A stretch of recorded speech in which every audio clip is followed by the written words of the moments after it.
subscribe the channel and press the bell icon for latest updates. Calcutta ইউনিভার্সিটিতে Bangla honours নিয়ে যারা পড়ছো সেমিস্টার 1-এ তোমাদের সিসি 1-এ জানোই তোমরা তোমাদের সাহিত্যের ইতিহাস রয়েছে। তো আজকে তোমাদের সাজেশন করা যথেষ্ট সমস্যা, তার কারণ লিটারেচারে সাজেশন করা সম্ভব নয়। তা সত্ত্বেও তোমাদের সাজেশন করতে সাহায্য করেছেন মহুয়া দাস। মহুয়া ম্যাডাম তোমাদের জন্য একটা সাজেশন করে দিয়েছেন।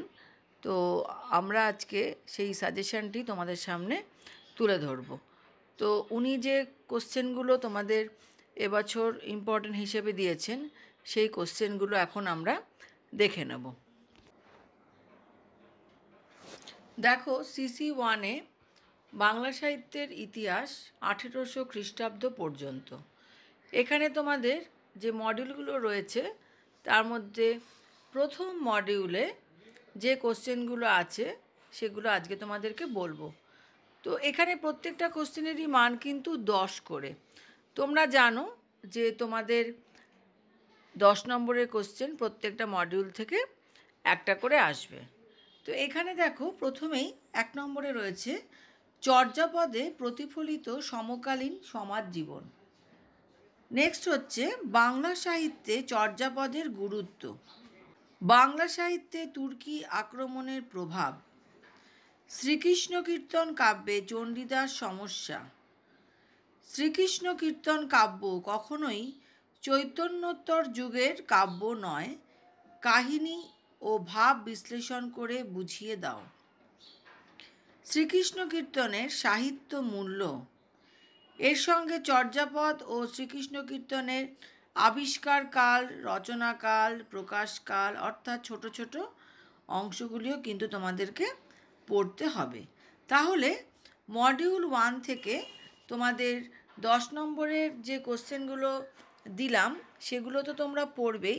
তবে দেখো, এগুলো এত জোর দিয়ে বলা যায় না, 10এও যেমন আসতে পারে, আবার যদি 5এও আসে তাহলেও তোমরা, যদি এর থেকে আসে তাহলে আশা করি তোমরা খুব ভালোভাবে লিখতে পারবে। এখন মডিউল 2-তে কি আছে দেখো, মহাভারতের শ্রেষ্ঠ অনুবাদক কাশিরাম দাসের কৃতিত্ব, চৈতন্য জীবনী বা চরিত কাব্য হিসেবে চৈতন্য ভাগবতের গুরুত্ব, চৈতন্য চরিতামৃতের গুরুত্ব, বাংলা সাহিত্যে বিদ্যাপতির অন্তর্ভুক্তির কারণ দেখিয়ে বাংলা বৈষ্ণব পদাবলী তাঁর অবদান সম্পর্কে লেখো। মডিউল 2-তে আর একটা কোশ্চেন পরে দেওয়া আছে, সেটা হচ্ছে এই কোশ্চেনটা, যে বাংলা সাহিত্য ও সমাজে চৈতন্যদেবের প্রভাব। এখন মডিউল 3-তে যে কোশ্চেনগুলো আছে সেগুলো দেখে নাও। মডিউল 3-তে যেগুলো রয়েছে দেখো, শাক্ত কবি রামপ্রসাদ সেনের কৃতিত্ব, চৈতন্য পূর্ব ও চৈতন্য পরবর্তী মনসামঙ্গল কাব্যের দুজন কবির কৃতিত্ব আলোচনা করো। আরাকান রাজসভার কবি দৌলত কাজীর কৃতিত্বের পরিচয় দাও। ধর্মমঙ্গল কাব্যের স্বাতন্ত্র্যতা আলোচনা করে একজন কবির কৃতিত্ব আলোচনা করো। তো এখানে যে 3টে মডিউল বলে দিলাম, মডিউল 1, 2 এবং 3, এগুলো তোমাদের ম্যাডাম যেভাবে দিয়েছেন তোমরা সেইভাবেই তৈরি করবে 10 নম্বরের জন্য। আর যদি এখান থেকে 5 নম্বর আসে তাহলে তো কোনো অসুবিধা নেই। উনি 5 নম্বরেরও কিছু ইম্পর্টেন্ট কোশ্চেন তোমাদের জন্য দিয়েছেন। সেই 5 নম্বরের কোশ্চেনগুলো একবার আমরা দেখে নিই যে কী কী 5-এ ইম্পর্টেন্ট আছে। দেখো, এখানে লেখাই আছে যে সংক্ষিপ্ত প্রশ্ন, এবং এই প্রশ্নগুলোর মান হচ্ছে 5 করে রয়েছে।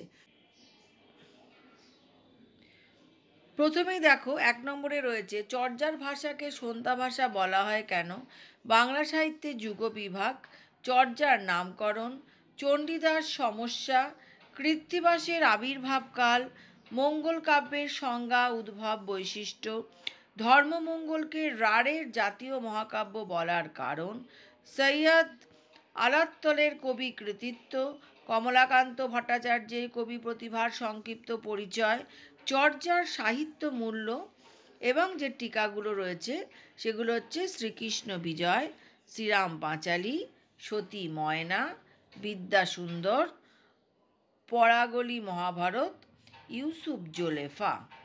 এই যে তোমাদের দেয়া হলো CC1-এ বাংলা সাহিত্যের ইতিহাস, তোমরা খুব ভালোভাবে তৈরি হও। তোমাদের অনেকেই আছো যারা হয়তো তোমরা সাবস্ক্রাইব করোনি, তো এখানে একটা কথা বলে রাখি যে যদি তোমরা সাবস্ক্রাইবটা করে রাখো তাহলে যখন যে মুহূর্তে আমি এখন তো অনেক সাবজেক্টই দিচ্ছি, তাহলে তোমরা বুঝতে পারবে না, পরে হয়তো সার্চ করতে হবে। তো সেক্ষেত্রে যদি সাবস্ক্রাইব করা থাকে তাহলে তোমরা সবার আগে সেই ভিডিওগুলো তোমরা পেয়ে যাবে।